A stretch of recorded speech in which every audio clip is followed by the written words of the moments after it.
Here's the final part of my experiment with tigers and flake material. Again, to summarize, what I've done is taken flake material that I got from a custom paint place. It's holographic in nature. I put it in finish, I put it on the blank, let it cure, then I put a double open tiger wrap of some kind over the top of it, and to spice up the experiment a little bit, I did the left hand side of the wrap no color preserver, the right hand side of the wrap I put color preserver. And that's well noted if you look at the tie-off colors of the over wrap. In this case it's dark blue. On the left hand side it's real deep blue, and on the other side it's just your normal 245 type dark blue. Anyway, in this case what I have is a blue holographic flake. I didn't put a lot in the finish, I kept it kind of sparse, just more experimentation. You can put a lot or a little. Anyway, it's on the bottom.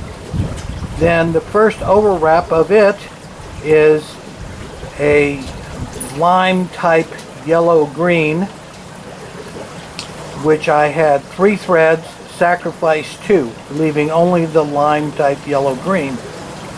Then on the final overwrap I put the dark blue 245 type dark blue. In this case I think it's a bullard blue, and I put color preserver on the left hand side, and no color preserver on the left hand side, and color preserver on the right hand side. As you'll see in this one, it doesn't make a whole lot of difference, but as we go down the line we'll see more. This is sample 1 if you refer to the first part of the video slash slideshow that I put together here. So this is the first sample. The second sample is also a 3-thread wrap. In this case it's 209 yellow. With 2 other threads. I sacrificed the 2 threads over the top of a pearl holographic, which is made of smaller flakes. You can see that if you look off the ends, smaller flake material. What I did find with the pearl is that if you put it on a dark background, in this case a dark blank, you get a color change. It's not the white pearl you're expecting to see. So that led to another experiment, which I've got a video going on it too. Anyway, in this case, kind of turned out a darker pearl. It had a 209, 2 sacrificials on the bottom, again half split with the color preserver. Then on the top I put a lime green with 2 sacrificials on the top. You can see the difference again on the color preserver by looking at the ends. So that's sample number 2 if you refer back to the beginning of this video. Now we're going on to sample number 3. Number 3, what I did is I did a dark blue underneath. Underneath that was the what they call pink rose holographic pearl. Again, with the dark brown, it takes on a little different aspect, almost a purplish color. In this case, I used the dark blue on the bottom, 2 sacrificials, half and half on the color preserver, and on the top I did the black with 2 sacrificials. It's a little bit harder to see the patterns, but if you take a really good look at this, the patterns are very deep, dark, and almost kind of mysterious. Nice effect, you know, you just always looking for something new.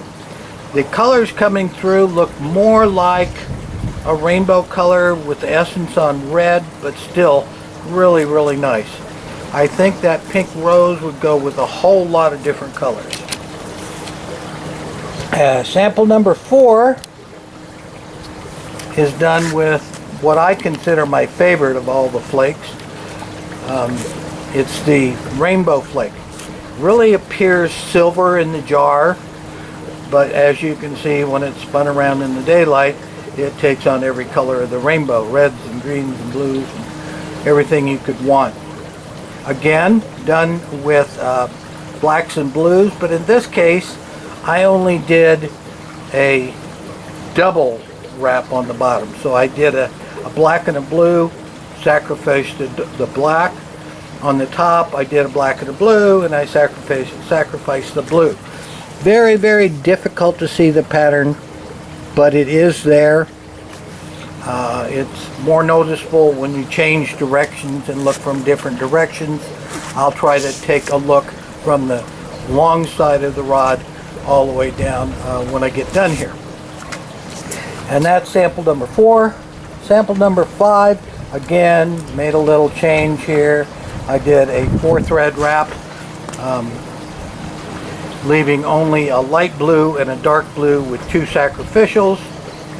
And the underneath that was kind of leftover mixtures of the rainbow color, which is silver to me, and the blue holographic. What I did is I put a band of each all the way down the sample piece. So 4 threads on the bottom, sacrifice 2, 1 thread on the top, the black, and I sacrificed 3. So a really nice pattern in there. You can see the shades of the blue in through there, and the colors pop right through real nice. Now what I'm going to do is I'm going to take this, stop it for a second, and then take a look down the length of the rod so that you can see things a little differently. You're going to need to forgive me a little bit here. This is hard to do because I'm out in the sunlight, and you know these cameras that you look through the side lenses and stuff, they don't really show up well in the direct sunlight like this. So this again is sample 1. If I move it even other directions, you'd see a lot of movement in that. Sample 2 coming up here.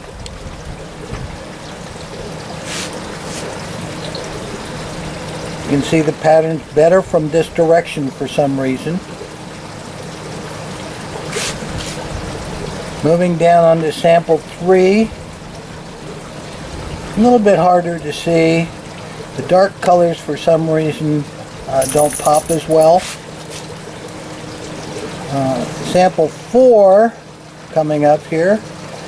You can see the patterns better from this angle than you can see from the side view. And then coming on down to sample number 5, which you can see the colors, the color preserved side really comes out nice. The other side, much more difficult to see, but you can still see some patterns in it. So that's it for today. Take a look at the videos and pictures, make comments. I have no problem with people disliking any of my videos, but please at least leave a comment so that I can improve them. Just disliking something doesn't help me make a better product. Thank you again.